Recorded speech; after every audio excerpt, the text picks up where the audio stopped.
누가복음 15장 11절에서 32절까지의 말씀 함께 봉독하시죠. 또 가라사대 어떤 사람이 두 아들이 있는데 그 둘째가 아비에게 말하되 아버지여 재산 중에서 내게 돌아올 분깃을 내게 주소서 하는지라 아비가 그 살림을 각각 나눠주었더니 그 후 며칠이 못되어 둘째 아들이 재물을 다 모아가지고 먼 나라에 가 거기서 허랑방탕하여 그 재산을 허비하더니 다 없이 한 후 그 나라에 크게 흉년이 들어 저가 비로소 궁핍한지라 가서 그 나라 백성 중 하나에게 부쳐 사니 그가 저를 들러보내어 돼지를 치게 하였는데 저가 돼지 먹는 주염 열매로 배를 채우고자 하되 주는 자가 없는지라 이에 스스로 돌이켜 가로되 내 아버지에게는 양식이 풍족한 품꾼이 얼마나 많은고 나는 여기서 줄여 죽는구나. 내가 일어나 아버지께 가서 이르기를 아버지여 내가 하늘과 아버지께 죄를 얻었사오니 지금부터는 아버지의 아들이라 일컬음을 감당치 못하겠나이다. 나를 품꾼의 하나로 보소서 하리라 하고 이에 일어나서 아버지께로 돌아가니라. 아직도 상거가 먼데 아버지가 저를 보고 추근히 여겨 달려가 목을 안고 입을 맞추니 아들이 가로되 아버지여 내가 하늘과 아버지께 죄를 얻었사오니 지금부터는 아버지의 아들이라 일컬음을 감당치 못하겠나이다 하나 아버지는 종들에게 이르되 제일 좋은 옷을 내어다가 입히고 손에 가락지를 끼우고 발에 신을 신기라. 그리고 살진 송아지를 끌어다가 잡으라. 우리가 먹고 즐기자.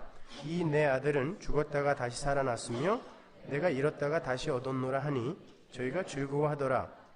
맏아들은 밭에 있다가 돌아와 집에 가까웠을 때에 풍류와 춤추는 소리를 듣고 한 종을 불러 이 무슨 일인가 물은데 대답하되 당신의 동생이 돌아왔음에 당신의 아버지가 그의 건강한 몸을 다시 맞아들이게 됨을 인하여 살진 송아지를 잡았나이다 하니 저가 노하여 들어가기를 즐겨 아니하거늘 아버지가 나와서 권한데 아버지께 대답하여 가로되 내가 여러 해 아버지를 섬겨 명을 어김이 없거늘 내게는 염소 새끼라도 주어 나와 내 벗으로 즐기게 하신 일이 없더니 아버지의 살림을 창기와 함께 먹어버린 이 아들이 돌아오매 이를 위하여 살진 송아지를 잡으셨나이다. 아버지가 이르되 예 너는 항상 나와 함께 있으니 내 것이 다 내 것이로되 이 네 동생은 죽었다가 살았으며 내가 잃었다가 얻었기로 우리가 즐거워하고 기뻐하는 것이 마땅하다 하니라. 아멘. 오늘도 여러분이 너무 잘 아는 이야기죠. 탕자의 비유. 그러나 과연 여러분이 진짜 이 비유를 제대로 이해하고 있는지 한번 잘 들어보세요. 제가 사도신경도 그랬지만 비유에 관한 그 강해 역시 아직 지금 이 신학계라든지 우리 기독교계에 나와 있지 않은 그러한 조금 완성도 있는 강해 집을 만들려고 아주 정말 애를 쓰고 있는 중입니다. 그러니까 여러분이 잘 들어서 그동안 못 들어본 이야기라고 해서 좀 이렇게 어색하게 받아들이지 않으셨으면 좋겠어요. 예수 그리스도의 십자가와 그 보혈의 피와 은혜 속에서 어떻게 성경이 일관성이 있는지를 제대로 이해하시는 분들이라면은 오늘 이 강의가 굉장히 익사이팅하게 와 닿으시겠지만 그냥 기존의 인본주의적 해석에 익숙해 있는 분들은 조금 의아해 하실지도 몰라요. 한번 잘 들어보십시오. 예수님의 비유 두 번째 시간입니다. 오늘 보면 우리가 흔히 탕자의 비유라고 부르는 아주 익숙한 예수님의 비유죠. 대부분의 독자들이 이 비유를 이해하기를 탕자가 아버지를 떠나서 허랑방탕하게 살다가 스스로 회개를 하고 돌아왔더니 아버지가 문 밖에 서서 기다리시다가 맞아주셨다. 그러니까 우리도 회개하고 돌아가면 아버지가 그렇게 사랑으로 맞아주실 것이다 정도로 이해를 하고 있는 것 같아요. 그래서 이 비유의 주인공이 탕자가 된 거예요. 사실은 이 비유의 주인공은 탕자가 아닙니다. 그 해석 역시 아주 이기적인 인본주의적 요소가 많이 묻어있는 그런 해석인 거예요. 나죠. 내가 돌아가면 아버지가 받아줄 거라는 거예요. 저는 개인적으로 이 비유의 주인공은 아버지라 생각합니다. 저는 이 비유를 아버지가 집을 떠난 두 아들을 어떠한 사랑과 인내와 기다림으로 받아주시는가에 초점을 맞추어서 역시 예수 그리스도의 십자가로 풀어보도록 하겠습니다. 뱀톤 특강의 주제 설교자였던 헤스팅스 라사를 비롯한 많은 신학자들이 이 비유 안에 무슨 십자가와 예수가 들어있냐고 그냥 회개만 하면 모든 인간은 구원에 이를 수 있다는 알메니언주의적 해석을 하곤 하는데요. 그건 이슬람 교도들이 이 비유를 해석하는 것과 똑같은 해석이에요. 이슬람 교도들도 성경이 있습니다. 이슬람 교도도 이 비유의 해석을 그렇게 해요. 그냥 회개하고 돌아오면 받아준다라고 그렇게 해석을 한단 말입니다. 물론 존 스타트 목사님께서 거기에 대해서 잘 반박을 해주셨지만 제가 보기에는 너무 설득력이 부족해요. 너무 억지스럽게 반박을 하셔갖고 오히려 제가 부끄러웠어요. 오늘 제가 제대로 한번 반박을 해볼 테니까 여러분 한번 잘 들어보세요. 우리는 이 비유에서 어떻게 십자가와 예수를 찾아낼 것인가 지금부터 한번 시작해보죠. 먼저 우리가 이 비유를 알레고리적으로 해석을 할 것인가 아니면 스토리로 해석을 할 것인가에서부터 출발을 해야 돼요. 많은 신학자들이 이 비유를 해석을 하면서 한 부류는 전적인 알레고리로 해석을 해야 한다고 목소리를 높이고 있고 다른 한 무리는 스토리로, 이야기로 해석을 해야 한다라고 주장을 해요. 그리고 거기에 대한 근거로 이런저런 이유를 대고 있는데 저는 그러한 것들을 읽어보면서 이런 논의가 과연 필요할까? 사실상 이런 논의는 아주 무의미하고 소모적인 논쟁이다라는 생각을 했어요. 알레고리적으로 해석을 하던 스토리적으로 해석을 하던 우리는 성경이 우리에게 전해주고자 하는 메시지만 정확히 받아 챙기면 되는 것입니다. 제 개인적인 생각으로 이 비유 안에는 알레고리적 요소와 스토리적 요소가 공존하고 있다고 생각을 해요. 제가 왜 그렇게 생각을 하는지는 오늘 강해가 끝나면 여러분이 자연스럽게 아시게 될 거예요. 그렇다면 이제 이 비유를 올바로 해석하기 위해서 이 비유가 배경으로 삼고 있는 고대 시대의 사회 문화적 배경에 대해서 조금 정보가 있어야 되겠죠. 당시 고대 사회, 특히 유대 사회에는요, 부모가 자식에게 유산을 물려줄 때 큰아들이 항상 동생들의 2배를 받았습니다. 그래서 동생들이 나머지를 갖고 나누는 식으로 유산을 분배를 했어요. 그러나 부모의 유산은 항상 부모가 돌아가셨을 때 자식들에게 분배가 되었고 혹 부모가 살아 계셨을 때 유산 분배가 이루어졌다고 하더라도 부모가 돌아가시기 전까지는 그 재산의 소유권과 처분권과 관할권이 여전히 부모에게 있었어요. 자식들은 부모가 돌아가셔야 비로소 그 재산의 처분권을 행사할 수 있었습니다. 그 전까지는 부모가 갖고 있어요. 그래서 이 아버지도 큰아들에게 그러죠. 유산을 이미 분배했잖아요. 작은 아들이 달라 그랬을 때 큰아들에게도 분배했단 말입니다. 얘야, 이게 다 네 거 아니야. 둘째는 다 가져갔으니까. 다 네 건데 내가 잠시 갖고 있는 거 아니야. 근데 왜 이렇게 화를 내? 라고 이야기하지 않았습니까? 예, 그렇게 아버지가 돌아가셔야 처분권을 행사할 수 있어요. 뿐만 아니라 부모와 자식 간의 예의와 지켜야 할 규범이 지금보다 훨씬 엄격했습니다. 그래서 유대의 율법은 패역한 자식에 대한 부모와 사회의 처벌을 이렇게까지 규정을 해요. 율법입니다. 이게 신명기 21장을 읽어보세요. 사람에게 완악하고 패역한 아들이 있어 그 아비의 말이나 그 어미의 말을 순종치 아니하고 부모가 징책하여도 듣지 않거든. 야단쳐도 안 듣거든. 그 부모가 그를 잡아가지고 성문에 이르러 그 성읍 장로들에게 나가서 그 성읍 장로들에게 말하기를 우리의 이 자식은 완악하고 패역하여 우리 말을 순종치 아니하고 방탕하며 술에 잠긴 자라 하거든 그 성읍의 모든 사람들이 그를 돌로 쳐 죽일지니 이같이 내가 너희 중에 악을 제하라. 그리하면 온 이스라엘이 듣고 두려워하리라. 이대로 했으면 우리 이 중에 살아있을 사람 하나도 없어요. 그죠? 근데 이게 율법이란 말입니다. 하나님의 율법. 다 죽여버리라는 거예요. 부모 말 안 들으면. 사실 이 율법은 하나님 아버지를 떠난 패역한 죄인들에 대한 형벌, 그 형벌이 애둘로 표현되어 있는 거예요. 하나님의 은혜를 떠난 그 패역한 자들은 모두 돌에 맞아 죽어도 싼 그런 죄인들이라는 것을 웅변하고 있는 것이죠. 아무튼 유대인들은 아버지에게 불순종하고 아버지의 마음을 아프게 한 자식들은 돌로 쳐서 죽여도 된다는 그러한 가부장적 사고 속에서 생활을 하고 있었어요. 그런 문화 사회적 배경 속에서 살고 있던 사람들에게 예수님이 둘째 아들의 이야기를 꺼내신 거예요. 이 비유의 청자 중 한 무리인 유대인들은, 바리새인들과 서기관들은 아마 그 비유에 등장하는 둘째 아이의 이야기를 들으면서 분노를 이기지 못했을 거예요. 그렇게 철저한 가부장적 사회 속에서 아버지가 아직 시퍼렇게 살아계신데도 불구하고 감히 유산을 청구한 아들, 청구한 정도가 아니라 처분권까지 행사하기 위해서 아버지 몰래 재산을 처분하여 이방 나라로 도망을 간 아들이에요. 당시에는 아버지가 살아계심에도 아버지의 유산의 처분권을 행사하려 했던 자들을 살인자와 방불한 죄인으로 취급했습니다. 그건 곧 아버지가 빨리 죽었으면 하는 마음에서 밖에 나오는 행위라고 여기지 않았기 때문에, 그래서 살인자와 방불한 취급을 했어요. 저놈은 아버지가 빨리 죽기를 원하는구나. 그래서 그러한 자식은 아버지를 죽인 자식 취급을 받아도 무방한 그런 시대였어요. 그러니까 당연히 이 자식은 돌에 맞아 죽어도 상관없어요.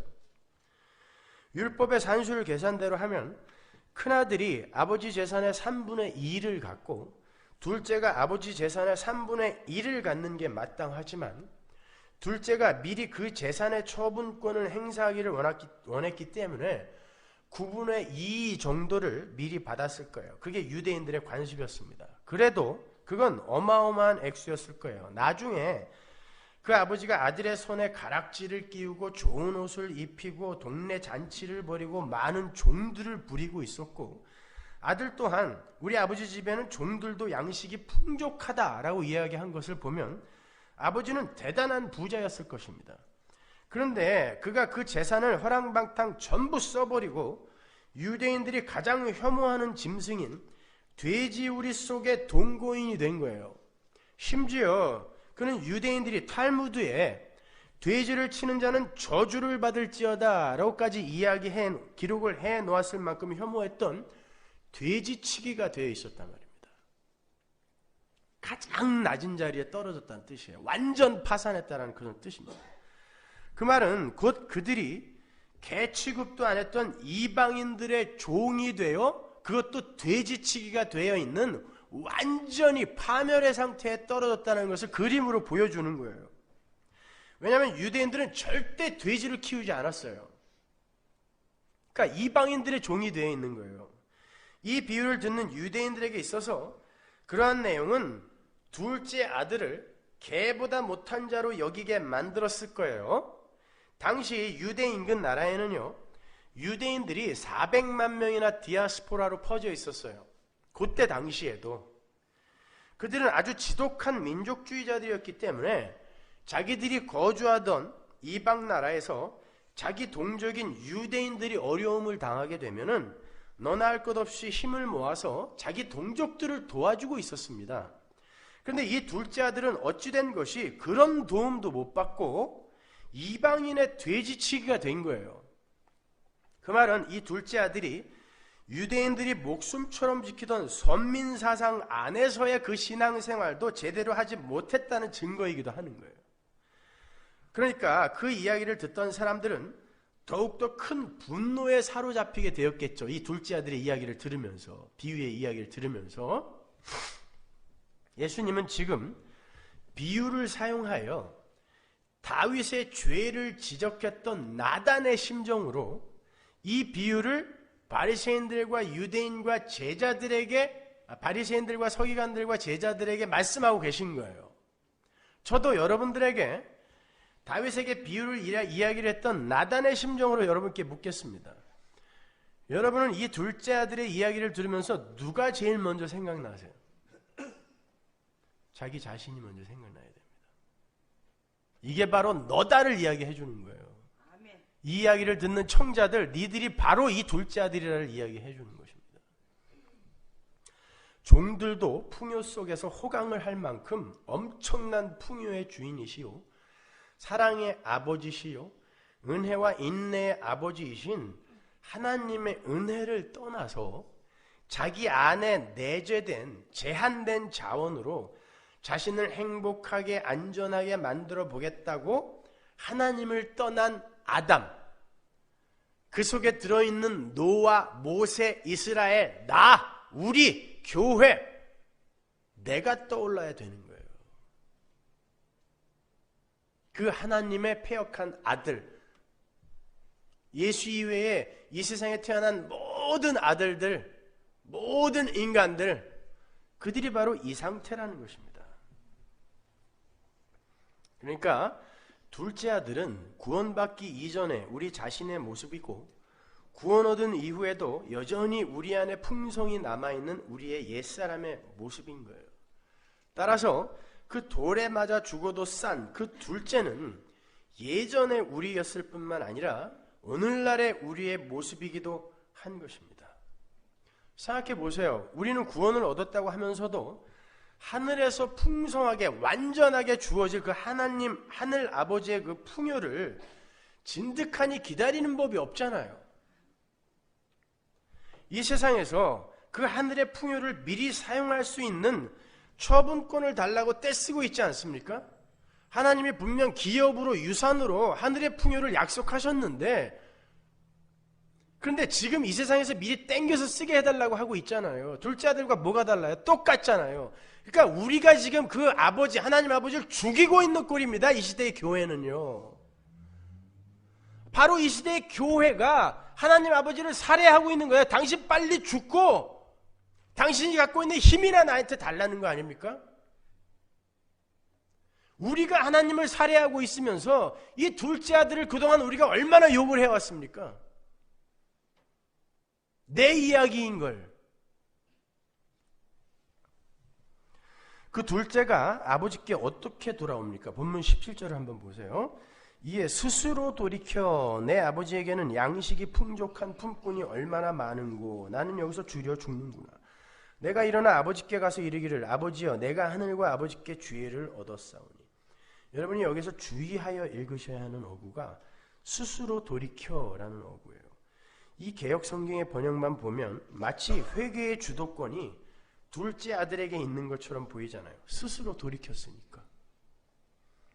그래서 많은 개신교 신학자들이나 이슬람 교인들이 예수님의 십자가 없이도 얼마든지 구원에 이를 수 있다고 주장을 하는 거예요. 심지어 그들은 예수님의 십자가 구원은 바울에 의해서 조작된 엉터리 복음이다 라고까지 이야기를 해요. 신학자들도요. 과연 그럴까요, 여러분? 여기서 스스로 돌이켜라고 번역이 된 에이스 헤아우톤 데 엘돈, 이 어구를 직역을 하면 자기 자신에게로 왔다, 자기 자신을 되돌아보았다, 자기 자신을 거울로 비추어 보았다, 자기 자신이 어떤 존재인지를 비로소 알게 됐다는 뜻이에요. 스스로 돌이켜라는 이 단어가, 이 어구가. 돼지우리에서 돼지들과 주염열매 쟁탈전을 벌이고 있던 그 둘째 아들이 어느 순간 자신의 모습을 거울로 비추어 보고 자신이 돼지와 같은 삶을 살고 있다는 것을 알게 되었다는 그런 뜻이에요. 여러분, 이 이야기에서 이 둘째 아들이 파산을 해서 돼지우리로 갔다라고 이렇게 너무 기계적으로만 생각하지 마세요. 아버지의 은혜를 떠나서 자기 안에 내재된 자원을 갖고 행복하겠다고 떠난 이들은 전부 돼지 새끼들이라는 것을 보여주는 거예요. 그가 자기가 갖고 있는 재산을 다 써버려서 돼지우리로 들어간 게 아니라 바로 그 상태가 돼지라는 걸 우리에게 보여주는 거예요. 그러니까 우리가 성도로서 나는 지금 돼지우리 속에서 돼지의 삶을 살고 있구나를 여전히 모른다면 여러분은 아직도 회개하기 전에 둘째 아들인 거예요. 자, 그렇게 되기까지 누가 그에게 개입을 해야 되죠? 하나님 아버지의 그 아들이, 자녀들이 자신의 죄된 모습을 발견하게 되는 유일한 근거가 뭐예요? 누가 와서 죄에 대하여, 의에 대하여, 심판에 대하여 가르칩니까? 누가 와서? 성령이 오셔서, 그죠? 성령이 오시면, 보혜사가 오시면 죄에 대하여, 의에 대하여, 심판에 대하여 가르친다 그랬잖아요. 그러니까 우리가 스스로 나는 돼지구나, 이 세상은 돼지우리구나, 그리고 내가 추구하는 세상의 힘은 돼지들이 추구하는 주염 열매구나를 깨달아 알게 되는 건 누구 때문이에요? 나를 찾아오신 성령, 하나님 아버지의 은혜로 내가 그걸 깨닫게 되는 거예요. 그러니까 이가 스스로 돌이켜 자기 자신이 돼지 우리 속에서 돼지와 쥐염 열매를 다투는 그런 돼지 같은 삶을 살고 있다는 것을 깨닫게 된 것은 아버지의 마음이 그에게 간 것입니다. 그래도 조금 억지 같죠? 제 추론 같지 않습니까? 절대 그렇지 않아요. 오늘 본문은요, 누가복음 15장 전체의 결론 부분이에요.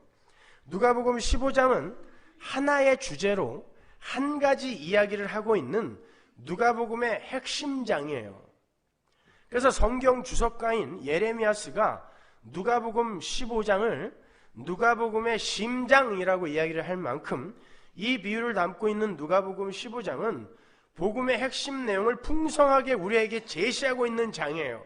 그러니까 누가복음 15장을 알면, 올바로 이해하면 누가복음 전체를 다 올바로 이해할 수 있는 것입니다. 자, 그러한 누가복음 15장에 예수와 십자가가 빠져 있다면 말이 안 될 거 아니에요. 이 누가복음 15장이 어떻게 시작하는지 한번 가보자고요. 1절. 모든税리와 죄인들이 말씀을 들으러 가까이 나오니 바리새인과 서기관들이 원망하여 가로되 이 사람이 죄인을 영접하고 음식을 같이 먹는다 하더라.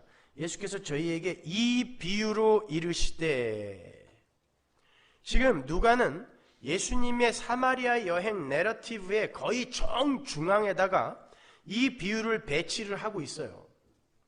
그러니까 지금 1절에 등장하는 세리와 죄인들은 심지어 유대인들도 아닌 유대인들의 가치관 속에서 개만도 못하게 여겨졌던 사마리아 사람들, 그것도 하층민들이었던 거예요. 그런데 예수님께서 그들을 반기시더니 그들과 함께 식사를 하시는 것입니다. 그때 예수님의 사마리아 여행에 동행을 했던 바리새인들과 서기관들이 예수님을 원망하는 장면이에요. 누가복음 15장은. 그런데 바리새인들과 서기관들의 원망의 내용이 담긴 2절에 쓰인 동사들이요, 전부 현재 시제예요. 그건 그렇게 죄인들을 영접하고 그들과 식사를 하시는 예수님의 행동이 습관적이며 반복적이었다라는 의미예요. 그러니까 여기에서의 서기관들과 바리새인들은 예수님의 사마리아 여행에 동행을 했을 만큼 예수님께 호감을 갖고 있었고, 예수님이 아니었다면 그들은 절대 그 개들의 땅인 사마리아 땅에 안 간단 말입니다. 근데 바리새인들과 서기관들이 예수님을 쫓아 사마리아 여행길에 올랐다니까요. 예수님께 호감을 갖고 있었고 쫓았던 사람들이에요, 이 사람들은요. 그리고 배움에 갈급했던, 종교적 열심이 아주 대단했던 훌륭한 사람들이었어요. 유대교의 관점으로 봤을 때. 예수님께서 그들의 불평과 원망을 들으시고는 비유를 말씀하시는데 세 가지 비유를 연달아 붙여서 던지세요. 저는 이 누가복음 15장의 비유를 네 가지 비유로 봐요. 왜 그런지는 제가 조금 이따 설명해 드릴게요. 겉으로 난 비유의 이야기가 이렇게 세 가지로 나눠져 있는 듯 보이니까 제가 일단 세 가지라고 말씀을 드리겠습니다. 제가 지금 말씀드리고 싶은 건 3절의 그 비유라는 단어의 수에 관한 거예요. 여러분, 여기서 이 비유라는 단어가 단수일까요, 복수일까요? 세 가지 이상인데 복수면 제가 안 물어보겠죠. 단수예요. 그러니까 지금 이 누가복음 15장의 이 세 가지 비유는 하나의 비유라는 뜻이에요. 따로따로 떨어져 있는 비유가 아니야. 잃은 양의 비유, 드라크마의 비유, 탕자의 비유, 이렇게 나눠져 있는 게 아니라 한 가지 비유라는 거예요. 그래서 단수예요. 이 비유라고 누가가 단수로 썼단 말이에요. 잃은 양의 비유는 100마리의 양 중에서 한 마리를 잃어버린 목자가 나머지 99마리를 버려두고 한 마리를 찾으러 갔다가 와서 찾고는 잔치를 베푼다는 이야기예요. 그리고 두 번째 비유는 10 드라크마를 갖고 있는 아낙네가, 이 10 드라크마는 유대인들 신부가 신랑에게 혼수품으로 받는 거예요. 그래서 이렇게 꿰어가지고 목에다 걸고 다니든지 아니면은 아주 소중하게 이불 밑에다 보관해 놓던지 이랬던 거예요. 그거 잃어버리면 남편으로부터 이혼당할 수도 있어요. 사랑을 잃을 수도 있습니다. 그러니까 소중한 거예요. 드라크마는 사실 큰 돈은 아닌데 하나가 빠져버리면 10 드라크마라는 혼수품 자체가 의미가 없어지니까 죽도록 찾는 거예요. 그렇게 하나를 잃어버렸던 아낙네가 한 드라크마를 잃어버리고는 등불을 켜고 집을 쓸면서 그 드라크마를 찾아갖고는 아주 기뻐한다라는 그런 내용이에요. 첫 번째 비유에서는 양이 100마리예요. 그 중에 하나를 잃었다가 찾습니다. 두 번째 비유에서는 드라크마가 10개예요. 그 중에 하나를 잃었다가 찾습니다. 세 번째 비유에서는 두 아들 중 하나를 잃었다가 다시 찾는 거예요. 이걸 점층적 기법이라고 그러죠. 예수님은 지금 점층적인 수사 기법을 동원해서 양 100마리 중 하나를 잃었다가 다시 찾아도, 신부에게 귀중한 혼수품인 10 드라크마 중 하나를 잃었다가 다시 찾아도 그렇게 기쁜데, 두 아들 중 하나를 잃었다가 다시 찾았을 때 그 아비의 기쁨이 얼마나 크겠는가를 점층적으로 설명하고 계시는 거예요. 짐승, 돈, 사람, 112 이렇게 점층적이며 점강적인 개념과 숫자들을 동원하여 인간의 구원을 향한 하나님 아버지의 깊은 관심과 애정을 설명하고 계시는 거예요. 이렇게 이 세 비유는 한 가지를 이야기하고 있는 건데요. 예수님이 뜬금없이 7절과 10절에서 이 이야기를 회개와 연결을 시키세요. 볼까요? 내가 너희에게 이르노니 이와 같이 죄인 하나가 회개하면 하늘에서는 회개할 것 없는 의인 99을 인하여 기뻐하는 것보다 더하리라. 10절 내가 너희에게 이르노니 이와 같이 죄인 하나가 회개하면 하나님의 사자들 앞에 기쁨이 되느니라. 잃어버렸던 양 한 마리 찾았어요. 한 드라크마 잃어버렸던 거 다시 찾았어요. 주인이 찾은 거죠. 드라크마가 나 좀 찾아주세요 그럴 일 없잖아요. 양이 주인님 나 여기 있어요 이랬을 리 없잖아요. 주인이 찾아다녔고 아낙네가 찾아다녔어요. 주인이 찾아서 데리고 왔는데 그걸 예수님이 회개라고 이야기한단 말입니다. 그러니까 이게 이제 한 비유예요. 회개란 무엇이다? 내가 죄 지은 거 몇 개 내어놓고 내 탓이요 하나님 내가 이런 잘못했어요 저런 잘못했어요 이게 회개예요? 그럼 반성이에요. 회개의 주도권은 우리에게 없습니다.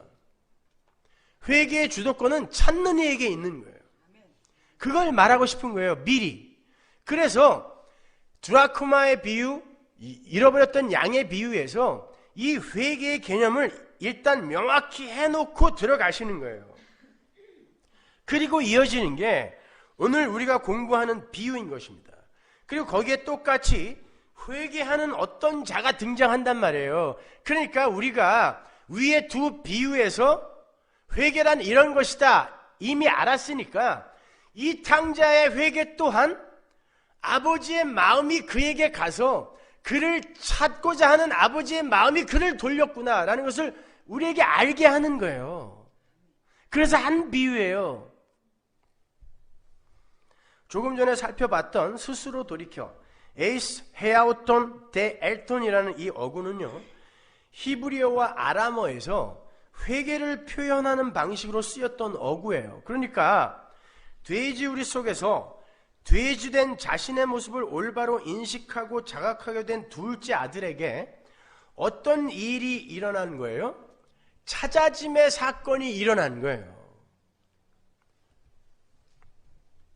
둘째 아들이 한 거라곤 자기에게 주어진 제한된 아버지의 재산을 가지고 자기 자신의 행복과 쾌락을 위해서 돼지처럼 산 것밖에는 없어요.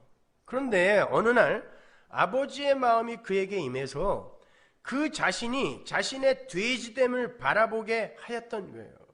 그래서 성경은 문맥을 잘 고려해서 읽어야 되는 거예요. 이슬람 교인들이나 아니면 다른 그런 여타의 자유주의 신학자들의 그런 주장에 대해서 제대로 반박이 되죠? 그죠? 그러니까 회개는 하나님의 은혜로 하나님을 떠나 스스로의 행복과 만족을 추구하며 사는 삶이 돼지우리 속의 돼지 같은 삶이며 자신들이 추구하는 모든 세상의 힘들은 다 돼지가 먹는 쥐염 열매라는 것을 올바로 자각하게 되는 걸 말하는 거예요. 그저 사는 동안 지었던 몇 가지 죄를 내놓고 눈물 콧물 짜는 게 회개가 아니란 말입니다.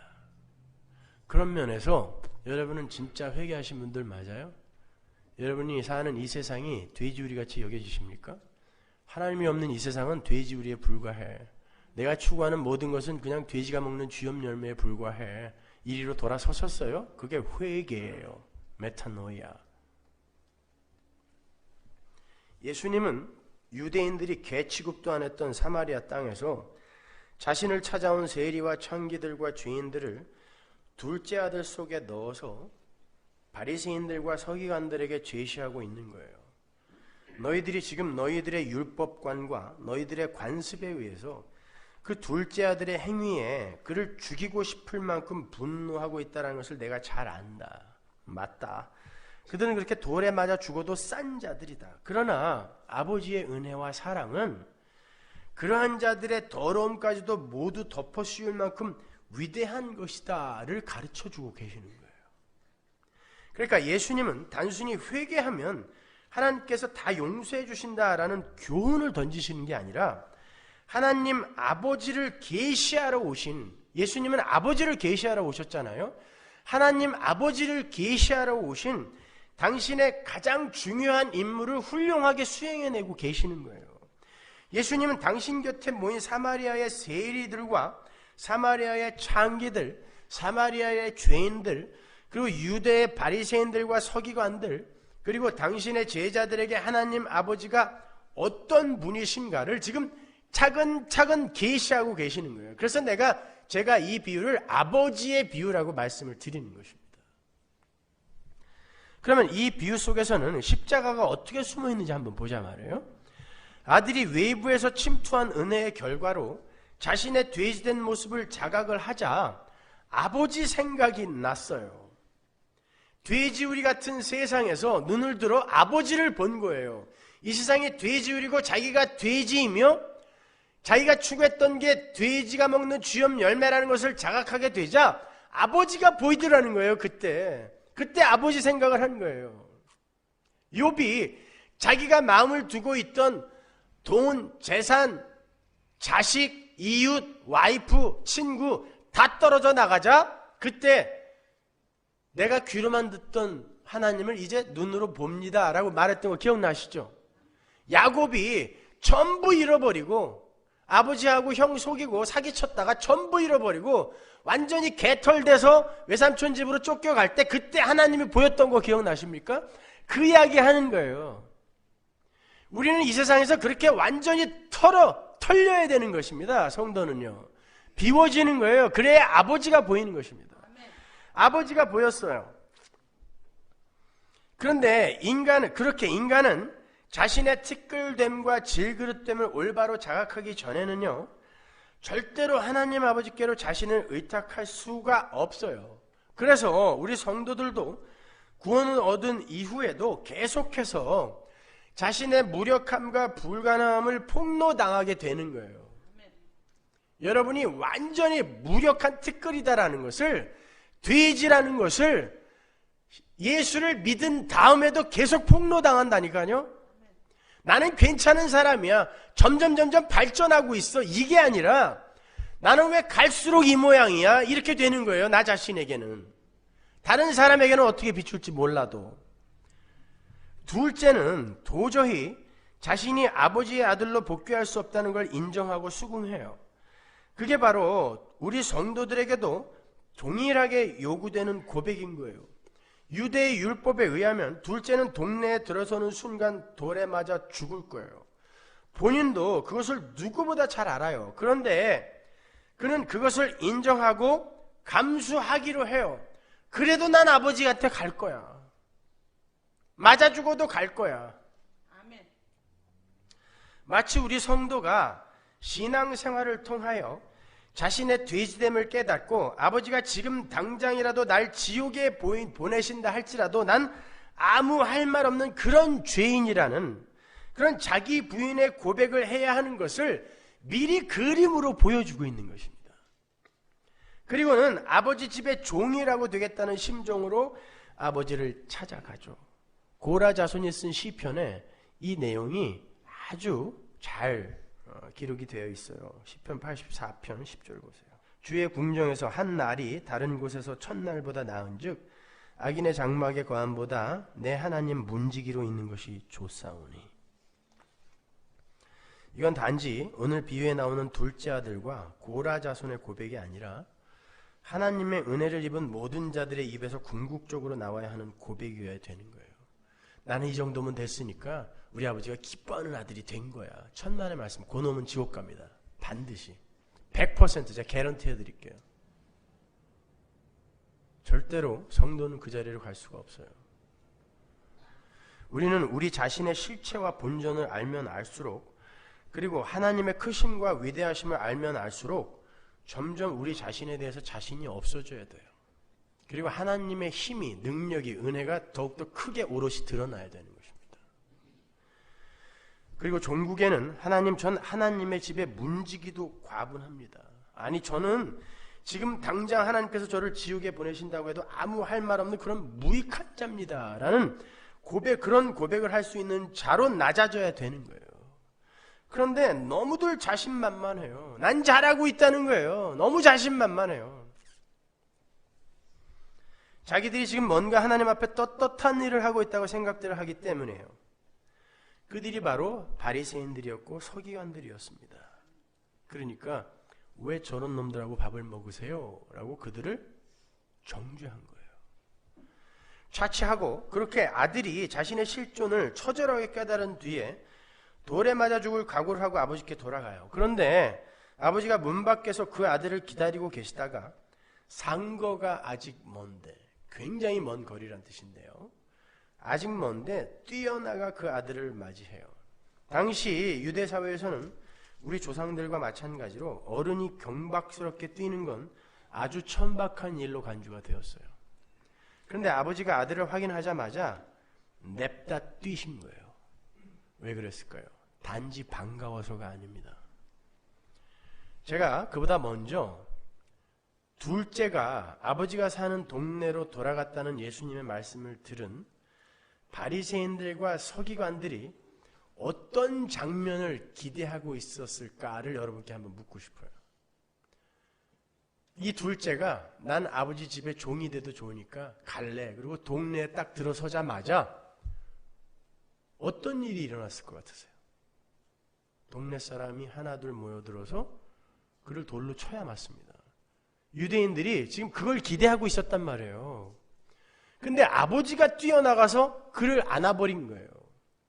유대인들은 굉장히 열받았을 것입니다. 여기에서.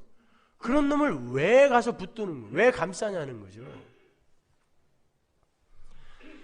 그 둘째가 저지른 일은 당시 사람들에게 있어서 10번 맞아 죽어도 싼 그런 일이었어요. 여러분, 유대인들의 결혼 정년기는 18에서 20이었어요. 그리고 빠르면 14에서 15. 그러니까 이놈은 아무리 나이가 많아도 17이에요. 그런 어린 놈의 새끼가 아버지 재산을, 목숨처럼 여겼던 아버지 재산을 다 가지고 나가서 창기와 함께 다 써버렸어요. 동네 사람들이 그걸 다 알았단 말입니다. 그건 아버지 허락 안 맡아도 그냥 때려 죽이면 되는 거예요. 근데 아버지가 뛰어가서 그 아들을 품어 안아버린 거예요. 아들이 다른 이들에게 맞아 죽기 전에 아버지가 나가서 지키신 것입니다. 엄밀히 말해서 아버지는 아들을 기다리다가 발견하신 게 아니라 아들이 나간 그 순간부터 아들의 삶에서 한 번도 눈을 떼지 않았던 거예요. 그게 바로 우리 하나님이에요.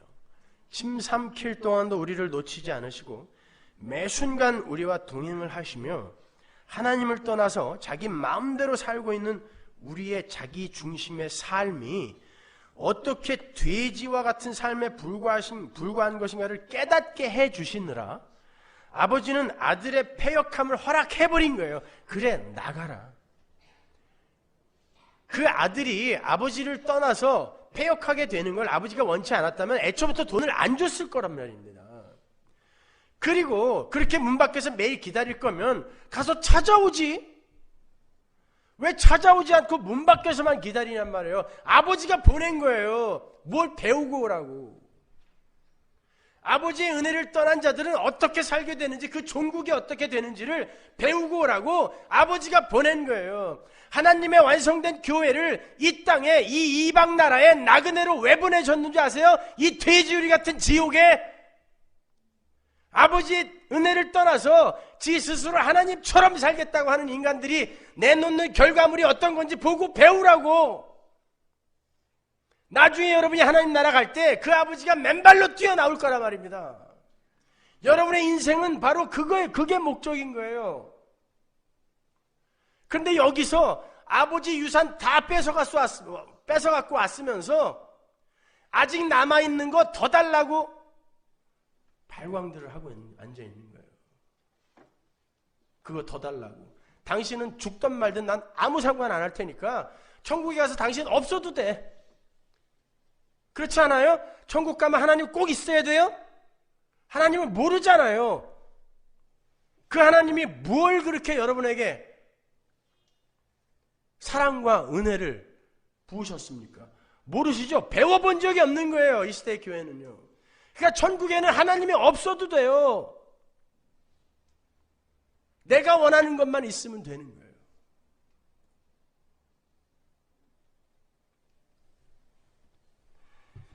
하나님이 바로 그걸 우리에게 가르치시기 위해서 이 이방 나라에 돼지로 우리를 보내신 것입니다. 그래서 우리는 이렇게 돼지 같은 삶을 살고 있는 거예요. 마찬가지로 하나님은 우리에게 아버지의 은혜를 떠난 무리가 결국 어떤 지경으로 파산을 하게 되는 것인지, 이 지옥 같은 현실을 경험하며 자각하고 아버지께로 눈을 돌려서 하나님 아버지의 은혜만을 꼭 붙드는 자로 만들어내시기 위해 우리를 이 이방 세상에 놔두시는 거예요. 여러분이 다 겪고 가셔야 돼요. 저절로 알아지지 않아요. 다 겪어야 돼요. 그래야 하나님의 은혜를 떠난 자들의 삶은 돼지구나를 내가 경험으로 알게 되는 거예요. 그래서 조나단 에드워드가 성화는 100% 니들이 하는 거라고 이야기한 거예요. 100% 너희들이 성화의 절정의 자리로 올라가라는 이야기가 아니에요. 네가 다 겪어내야 된다는 거야. 네 인생으로. 그게 100% 우리가 한다는 뜻이에요. 여러분이 노력해서 도덕적, 윤리적인 열매를 내놓으라는 이야기가 아닙니다. 네가 다 겪고 가야 된다는 뜻이에요. 하나님이 그걸 의도해 놓았으니까 이루어질 거야. 그러나 네가 다 겪어야 돼. 삶으로. 네가 돼지우리로 반드시 들어가 봐야 돼. 주염 열매 먹어봐야 돼. 100%예요. 그것이. 야고보가 말한 행함이 없는 믿음, 그 행함이 바로 이 행함입니다. 여러분 삶 속에서 하나님이 행하는 그 행함이 여러분의 삶 속에서는 내 자기 부인으로 터져 나오게 되는 거예요. 그게 행함이란 말입니다. 그게 없는 믿음이 죽은 믿음이라는 거지, 착한 일 안 하는 놈은 다 가짜란 말이 아니란 말이에요. 이 비유의 마지막 절을 보면 하나님의 구원이 어떤 것인가가 아주 선명하게 기록이 되어 있어요. 누가복음 15장 32절 보세요. 이 내 동생은 죽었다가 살았으며 내가 잃었다가 얻었기로 우리가 즐거워하고 기뻐하는 것이 마땅하니라. 그 앞에도 한번 똑같이 나오죠. 이 구절이. 아버지는 집을 나갔다 돌아온 둘째 아들이 죽었다가 살아난 자라고 말씀을 하세요. 말씀드렸다시피 아버지의 뜻을 헤아리지 못하고 자기 마음대로 아버지를 떠나서 자신의 쾌락과 행복만을 위해 살았던 둘째는 율법에 의해서 맞아 죽어도 싼 자예요. 맞아 죽어야 돼요. 율법에 의해서. 하나님이 죽이라고 그랬으니까. 그런데 일방적으로 아버지가 얘는 죽었다 산 자야 라고 선언을 해버렸어요. 얘 죽이지 마. 죽었다가 살았어. 다시 죽이지 마. 일사부재리의 원칙. 한 번 죽었어. 다시 죽이지 마. 아버지가 이야기하는 거예요. 그걸 구원이라고 하는 것입니다. 그게 복음인 거예요, 여러분. 그놈이 언제 죽었다가 살아났어요? 그냥 아버지가 그렇게 인정해 주는 거예요. 우리는 모두 둘째 아들처럼 죽어 마땅한 자들이에요. 그런데 아버지가 너희는 이미 벌을 받아 죽었다라고 선언을 해버리신다는 말입니다. 그리고는 아버지가 다시 살려내신 거예요. 어떻게? 아버지가 지신 십자가 안에서. 아버지가 온 동네 사람들에게 수모를 당함으로 말미암아 아들을 살려내 버리는 거예요. 열심히 뛰어가서 아들을 텁썩 안아요. 아버지가 수모를 대신 당하시죠. 뛰어간 아버지가 율법에 의해 죽어야 할 아들에게 화려한 옷과 신발과 반지를 끼워 버리세요. 용서받지 못한 아들을 아버지가 먼저 용서해 버리는 거예요. 그러나 그것은 율법에 위배되는 행위죠. 그러면 아버지도 벌 받아야 돼요. 율법을 어겼잖아요, 아버지가 지금. 용서받지 못한 자를 자기 맘대로 용서해 버렸어요. 돌로 한 대도 안 때리고. 그럼 아버지가 지금 율법을 어긴 거예요. 이에는 이, 눈에는 눈이 율법이잖아요. 모세의 율법. 아버지가 그걸 어겼단 말입니다. 아버지가 스스로 율법을 파기해 버리시는 거예요. 아들을 위해. 그리고 그 자신이 동네 사람들의 웃음거리가 되는 거예요. 그게 바로 하나님의 십자가인 것입니다. 아버지 스스로가 율법을 허무시고 아들을 율법으로부터 자유롭게 만들어 버리는 거예요. 하나님의 공의는, 율법은 우리 죄인을 전부 죽여야 돼요. 그게 하나님의 공의예요. 율법이에요. 그런데 하나님인 아들이 율법을 어겨버리는 거예요. 안 죽여요. 그리고 그 자기 율법을 어긴, 자기가 구원해낼 하나님 나라의 백성들을 위해 자기가 율법을 어겨버린 그 형벌을 자기가 받아요. 사형 언도를 받고 죽습니다. 그게 복음입니다. 그걸 구원이라고 하는 거예요. 여기에 십자가가 없단 말입니까? 그래서 예수님도 우리에게 기도를 가르쳐 주시면서 우리가 우리에게 죄 지은 자를 사하여 준 것 같이 우리의 죄를 사하여 주옵시고 라고 기도를 하신 거예요. 주기도문 강의 때 우리 자세히 공부했죠. 이건 우리가 우리에게 죄 지은 자를 사하여 준 것 같이가 먼저가 아니라 그랬어요. 동시에 일어나는 이야기라 그랬죠. 우리가 우리에게 죄 지은 자를 사하여 주는 게 율법을 어기는 겁니다. 간음한 자는 돌로 때려 죽여야 돼요. 그게 율법 지키는 거예요. 남에게 해를 입힌 자, 율법이 정한 형벌 줘야 돼요. 그게 율법 지키는 거예요. 근데 우리가 우리에게 죄 지은 자를 사하여 주는 게 뭐예요? 율법 어기는 거예요. 근데 그 시대가 왔단 말입니다. 우리가 우리에게 죄 지은 자를 율법의 형벌을 안 줘도 되는 그런 시대가 왔어요. 어떻게? 예수의 십자가로 말미암아 율법을 파기해버렸어요. 그래서 아버지가 율법을 파기해버리고 아들을 살려내버리는 거예요. 근데 아무도 시비를 못 걸어. 아버지가 벌을 받아버렸어. 자기가 죽었거든요.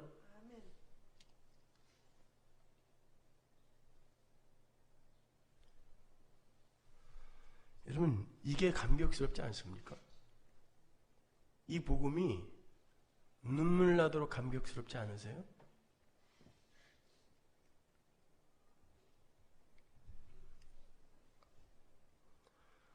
예수님이 우리의 죄가 되셔서 스스로 심판과 정죄를 받아버리셨어요. 그래서 우리는 돌에 맞아 죽어야 마땅한 죄가 이렇게 버젓이 우리 안에 여전히 있는데도 용서를 받아버린 거예요. 그렇게 우리가 우리에게 죄 지은 자를 용서해 줄 수 있는 십자가로 말미암아 율법의 채무가 도말된 하나님의 은혜의 현실 속에서 우리에게 떨어진 것이 바로 구원이라는 거예요. 이렇게 오늘 우리가 공부하고 있는 이 비유는 예수 그리스도의 십자가와 하나님 아버지의 은혜를 그 내용으로 하고 있는 거지, 우리 성도들의 자발적이고 기특한 회개의 이야기를 하고 있는 게 아닙니다. 그러면 구원의 주도권이 인간에게 있잖아요. 그게 어떻게 가능한 일입니까? 근데 이 비유는 거기서 끝나지 않아요. 이 비유의 대미는 큰아들이 장식을 하고 있어요. 100마리 양 중에 하나, 10 드라크마 중에 하나, 2 아들 중에 하나, 이제 하나 중에 하나로 이어지는 거예요. 그 누구도 이렇게 설명한 적이 없는데 제 눈에는 그렇게 들어왔어요. 이 큰아들에 대해서 우리가 곡해하고 있는 것이, 큰아들은 아버지로부터 버림을 받은 나쁜 아들이라고 성급히 결론을 내리는 거예요. 아닙니다. 큰아들 역시요, 우리 하나님 백성들의 패역한 현실을 보도하는 또 다른 모형인 거예요. 둘째 아들이 그런 용도로 사용된 것처럼 큰아들이 1차적으로 가리키고 있는 이들은 물론 이 비유의 서두에 등장하는 바리새인들과 서기관들이에요. 그래서 제가 이 비유 또한 알레고리의 범주를 완전히 벗어날 수 없다고 말씀드린 거예요. 이 비유 안에도 적당한 은유가 들어있어요. 그런데 이 큰아들은 둘째 아들과는 사뭇 달라 보이죠. 둘째가 자기 몫을 다 가지고 나가서 허랑방탕하게 사는 동안 첫째는 아버지의 밭에 나가서 열심히 일을 해요. 그리고 아버지의 말씀에 순종했대요. 지 말로. 아버지를 모시고 아버지를 지키며 살고 있는 듯 보이죠. 그런데 일을 하고 돌아오는 길에 보니까 자기 집에서 잔치가 벌어지고 있었어요. 그런데 슬며시 집안의 종을 불러서 무슨 일인지를 물었습니다. 그런데 아버지의 유산을 챙겨서 이방 나라에 가서 창기들과 함께 허랑방탕하게 살다가 돌아온 자기 동생을 환영하는 잔치가 벌어지고 있는 것이라는 이야기를 전해 듣습니다. 큰아들이 화가 났어요. 어떻게 자기처럼 성실한 사람에게도 한 번도 베풀어주지 않은 잔치를 그 돌에 맞아 죽어도 싼 자에게 먼저 베풀어 주냐는 거예요. 큰아들이 아버지께 노하죠. 28절 볼까요? 저가 노하여 들어가기를 즐겨 아니하거늘 아버지가 나와서 권한데 아버지께 대답하여 가로되 내가 여러 해 아버지를 섬겨 명을 어김이 없거늘 내게는 염소 새끼라도 주어 나와 내 벗으로 즐기게 하신 일이 없더니 아버지의 살림을 창기와 함께 먹어버린 이 아들이 돌아오매 이를 위하여 살진 송아지를 잡으셨나이다. 큰아들이 노해서 집에 돌아오지 않자 아버지가 작은 아들을 맞이하실 때와 똑같이 또 문 밖으로 나오세요. 너무 불쌍하지 않아요? 그게 우리 하나님의 사랑입니다. 아버지가 또 문 밖으로 나와요. 그리고는 그 아들에게 잔치자리로 들어오라고 권하세요. 28절에 권하다라고 번역이 된 파라칼레오라는 단어는요, 어디서 많이 들어본 것 같죠? 파라클레토스, 보혜사, 성령. 같은 뿌리의 단어예요. 왜 예수님이 여기서 일부러 그런 단어를 썼을까요? 초청하다, 위로하다 이런 뜻인데 예수님은 여기에 파라칼레오라는 단어를 쓰심으로 해서 아버지가 큰아들을 잔치자리로 초청하는 장면을 성령의 초청과 위로와 연결을 시키고 계시는 거예요. 그래서 제가 결론도 나지 않은 이 비유의 이야기를 우리가 섣불리 추론하여 큰아들은 그냥 그렇게 버려졌을 거야 라고 추측하지 말자라는 거예요.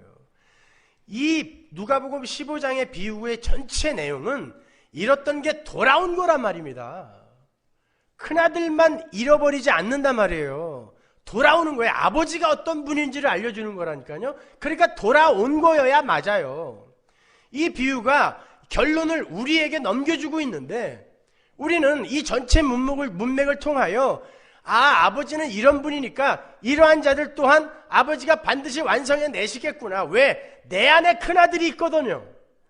이 큰아들이 버려졌으면 나는 죽어야 돼요. 우리 다 죽어야 돼요. 내 안에 큰아들이 있으니까. 그래서 제가 이 누가복음 15장의 비유를 4가지로 나눠버린 것입니다. 큰아들이 가장 중심되는 주요 인물이에요. 여기에서. 제일 악한 인간이거든요. 이것이. 위장된 성실을 내어놓는 자기 의에 빠진 경건병이라는 것에 빠진 가짜. 그게 우리 안에 있단 말입니다. 여러분, 인간이 하나님의 은혜를 떠나서 자신에게 내재된 제한된 자원으로 이 세상에 힘을 쌓아서 스스로가 만들어 놓은 세상적 유토피아에 도달하려 할 때 나타나게 되는 현상이 어떤 모양으로 나타나게 되는지 아세요?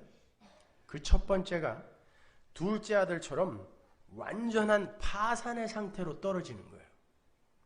이 세상 그 누구도 하나님 없이 이 세상 것들로 참 만족과 참 행복을 누리며 살 수 없어요.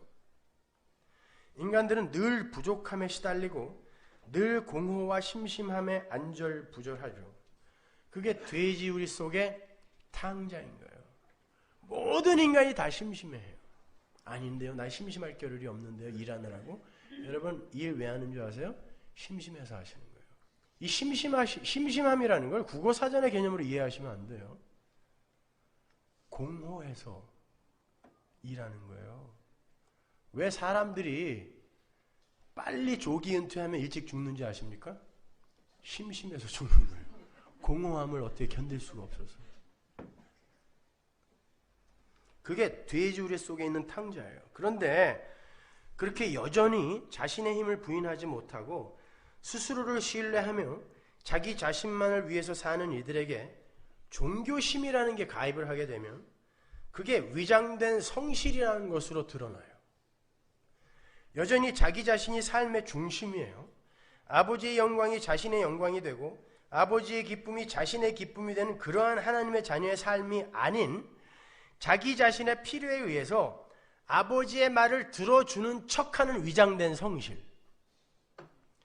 그들이 원하는 건 이 세상 속에서 자기 자신의 가치를 향상시켜주는 절대자의 도움과 힘이 필요한 거예요.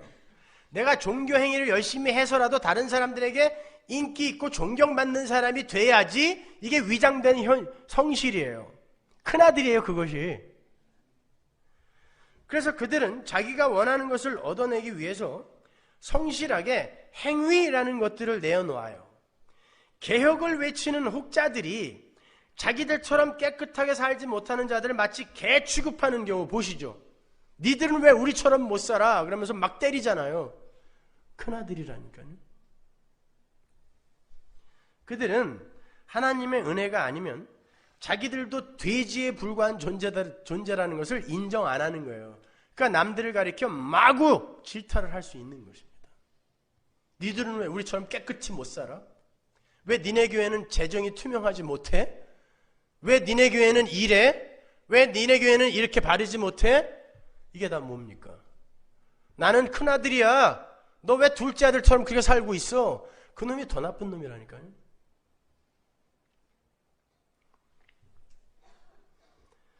그토록 성실하게 아버지의 명을 쫓아서 열심히 살았던 큰아들이 아버지의 기쁨을 자신의 기쁨으로 삼지 못합니다. 아버지는 기뻐 죽겠어요. 잔치를 벌였어요.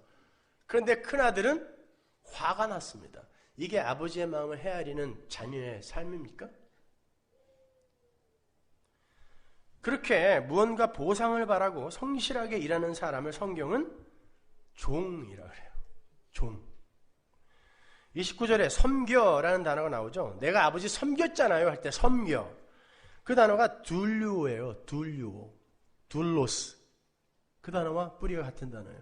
종으로 섬겼어요 라는 뜻이에요. 스스로 그렇게 이야기하고 있어요. 나는 종처럼 섬겼어요. 왜 나에게 보상 안 해주세요? 이야기하는 거예요. 종처럼 섬겼어요. 왜 보상 안 해주세요? 그러니까 큰아들은 아버지 곁에서 열심히 아버지 말을 듣고 순종하고 있는 듯 보였지만 거기에는 아들로서의 책임과 의무와 감사에서 격발이 된 성실이 아닌 자기가 원하는 것을 얻어내기 위한 종으로서의 위장된 성실이 들어있었던 거예요. 그건 아버지의 마음을 알고 아버지의 뜻에 순종한 것이 아니라 아버지가 가진 어떤 것을 얻어내기 위해 이를 악물고 해낸 포장된 악이었던 거예요. 새벽기도 나오기 싫어 죽겠는데 혹시 하나님 삐질까봐 100일을 이를 악물고 나왔어. 나중에 하나님이 더 미워졌어. 그건 벼른다라고 하는 거예요. 내가 너보다 힘이 없어서 이렇게 참고 있지만 내가 언젠가 너보다 힘을 더 갖게 되면 나 이렇게 귀찮게 하는 너 죽여버릴 거야. 이거랑 똑같은 거예요. 그게 악인 것입니다. 그렇다면 아버지의 마음을 알아들이지 못하고 아버지 곁을 떠나서 자기 마음대로 허랑방탕하게 살았던 둘째와 아버지 곁에는 늘 있었지만 역시 아버지의 마음을 헤아리지 못하고 아버지의 기쁨에 참여하지 못하고 단지 아버지의 소유가 탐이 나서 열심을 부린 첫째와 뭐가 달라요? 큰아들이 자기 동생을 환대하는 아버지께 화를 내면서 왜 저런 놈을 환대해 줍니까? 라고 하면서 당신의 아들이라고 이야기를 해요. 자기 동생이라고 형제라고 이야기 안 합니다. 형제 취급 안 해요. 내가 최고거든요. 당신의 아들이라고 이야기를 해요. 이런 나쁜 놈이 있어요? 왜 그렇게 화가 나요? 나도 그렇게 하고 싶었는데 당신 유산 다 차지하고 싶어서 나는 참고 있었다는 거예요. 나도 그렇게 하고 싶었다는 거예요. 나는 둘째가 부러웠다는 거예요, 속으로. 근데 나는 참았는데 왜 그렇게 다 저지르고 온 놈한테 잔치를 벌여주냐는 거예요. 근데 하나님은 마음을 보신다 그랬죠. 똑같은 거죠. 오히려 둘째가 더 성숙합니다. 둘째는 그걸 다 경험하고 와서 아버지, 나는 아버지 집에 문지기 종이 돼도 괜찮아요. 이러고 왔는데 이 큰아들은 여전히 난 당신의 아들인데 왜 나한테 보상 안 해줘요? 라고 종으로 살고 있단 말입니다. 요한복음 15장 15절, 이제부터는 너희를 종이라 하지 아니하리니 종은 뭘 알아요? 주인의 하는 것을 알지 못한다. 자녀는 알아야 돼요.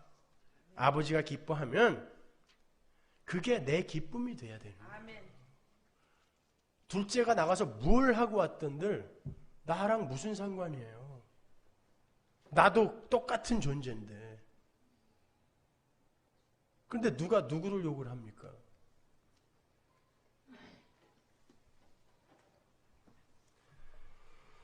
여러분, 이 큰아들은 마을 사람들 앞에서 아버지를 모욕했어요. 아버지가 마을 사람들 다 초청해 놓고 잔치를 벌여 놓았는데 문 밖에서 안 들어와 버렸습니다. 이 사람도 돌에 맞아 죽어야 돼요. 똑같은 죄거든요. 아버지를 모독한 거예요, 그 자리에서. 하늘의 관점으로는 똑같은 겁니다. 아버지의 말 잘 듣고 힘들어도 늘 새벽부터 나가서 아버지 밭에서 일했습니다. 아버지를 잘 모셨어요.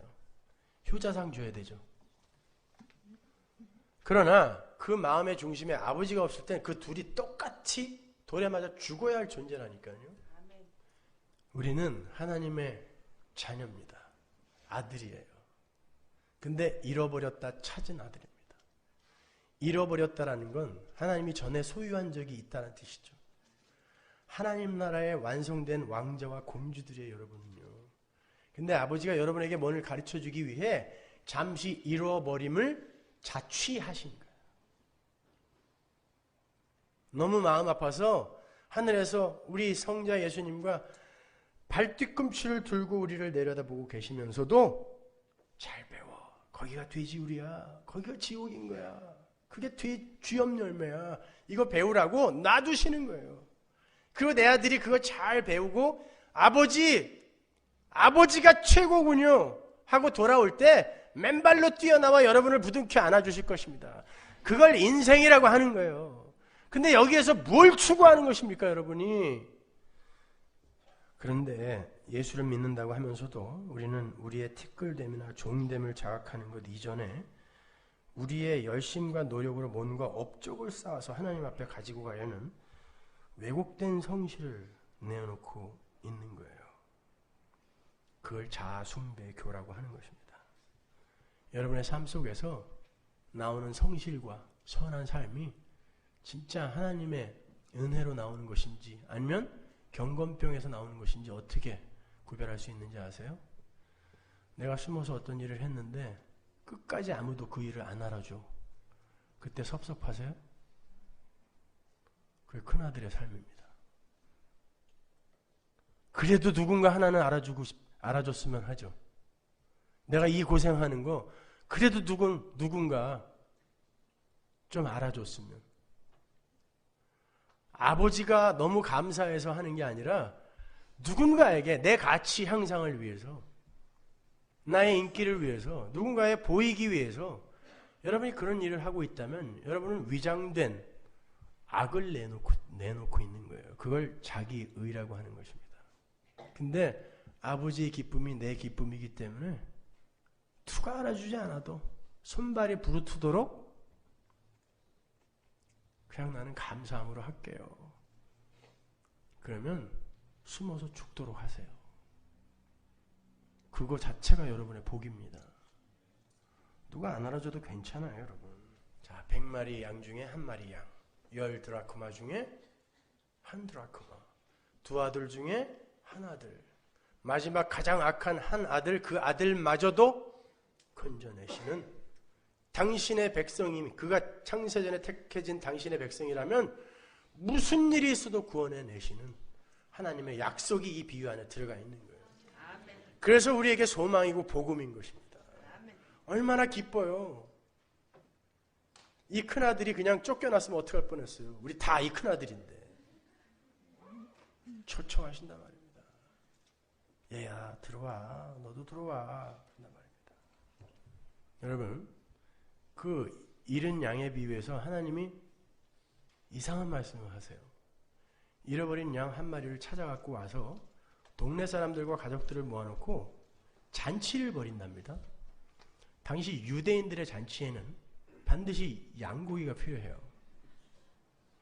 1마리 잡아서 1마리 찾아갖고 와서 한 10마리 잡아야 돼요. 응?